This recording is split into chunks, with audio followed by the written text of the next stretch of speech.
DJT stock analysis and DJT stock prediction. In this quick and short 1-minute video, what I'll be breaking down is my exact play with Trump Media stock, whether I'm buying, whether I'm not, and all that good stuff. You know, with Trump Media Technology, especially now, it's sitting at 1703, just a bearish market. And I'm not even saying this like a bad way or anything. It is what it is. You know what I mean? Like, I mentioned it plenty of times of it before.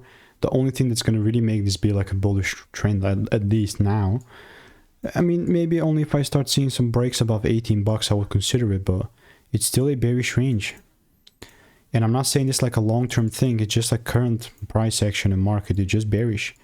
I mean, welcome to trading. Not everything is supposed to be bullish and not everything is supposed to be bought.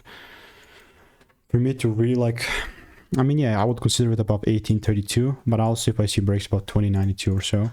But I'll, of course, keep you updated. So if you want to stay tuned, if you want to get free money making emails and insights, click the first link in the description. I will continue to keep you updated.